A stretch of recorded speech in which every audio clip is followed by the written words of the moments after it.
আমি বলতে চাই আমাদের লোকজনকে তো আমরা অস্ত্র দিয়ে তাদেরকে সজ্জিত করে কোথাও অবস্থান নিতে বলিনি। মির্জা ফখরুল, তাকে আমি প্রশ্ন করতে চাই, মির্জা ফখরুল সাহেবের কাছে আবার সবাই নিরপরাধ, সবাই অসহায়। তাহলে প্রশ্ন, এই ধ্বংসযজ্ঞ চালালো কারা? কারা অগ্নিসংযোগ করলো? কারা রাষ্ট্রের সম্পদ ভস্মীভূত করল? আজকে বাংলাদেশে যে নারকীয় ধ্বংসযজ্ঞ চালানো হয়েছে, এগুলা কারা করেছে? আজকে কোথায় কোথায় সরকার ও আওয়ামী লীগকে দোষারোপ করা হয়। আমি পরিষ্কার বলতে চাই, এই ঘটনা প্রবাহে আমরা আওয়ামী লীগের লোকেরা, আমাদের কর্মীরা, আমরা আক্রান্ত, আমরা আক্রমণকারী ছিলাম না। এখন অপবাদ দেওয়া হচ্ছে আক্রান্তদের। আমরা তো আক্রান্ত ছিলাম, আমাদের হাতে অস্ত্র ছিল না। আজকে অনেকে বলেন এখানে পার্টির লোকজন কম ছিল, অনুপস্থিত ছিল। আমি বলতে চাই আমাদের লোকজনকে তো আমরা অস্ত্র দিয়ে তাদেরকে সজ্জিত করে কোথাও অবস্থান নিতে বলিনি। আমরা তো আক্রান্ত হচ্ছি, নিরস্ত্ররা সশস্ত্র ব্যক্তিদের দ্বারা আক্রান্ত।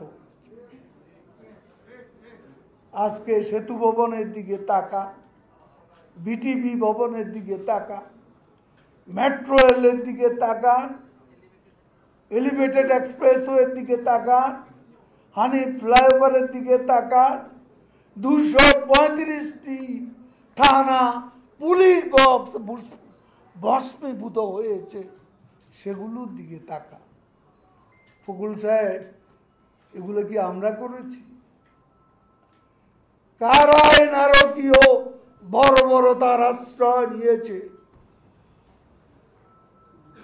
তাদের সাথে আপনি জাতীয় ঐক্য করছেন। স্বাধীনতায় যারা বিশ্বাস করে না, আজকে দেখ নরসিংদী কারাগার থেকে অস্ত্রাগারের গুলি, অস্ত্রাগারের অস্ত্র কারা নিয়ে গেছে? কোন জঙ্গি শক্তি? ফখরুল সাহেব আপনার বন্ধু, আপনাদের দোসর, সেজন্য আজকে ইগনোর করছে। সারা দেশ দেখেছে, জাতি দেখেছে কি করেছেন আপনারা নরসিংদী, কি করেছেন নারায়ণগঞ্জে, কি করেছেন গাজীপুরে, কি করেছেন চট্টগ্রামে। 6 তলা ভবন থেকে কিভাবে ফেলে দেওয়া হয়েছে, আমাদের কর্মীদের হত্যা করে ঝুলিয়ে রাখা হয়েছে। এসব কি ফখরুল সাহেব আপনার চোখে পড়েনি? মিথ্যা বেসাতি করছে। ছাত্র আন্দোলনে অনুপ্রবেশ করে আন্দোলনকে কারা আজাদ করবে? কারা শিক্ষার্থীদের ঢাল হিসাবে ব্যবহার করছে? এই আন্দোলনকে ভিন্ন ধারায় প্রবাহিত করে কারা সরকার পতন আন্দোলনের রূপ দেওয়ার অপচেষ্টা চালিয়ে যাচ্ছে? শুনুন ফখরুল সাহেব, সব তথ্যই আমাদের কাছে আছে।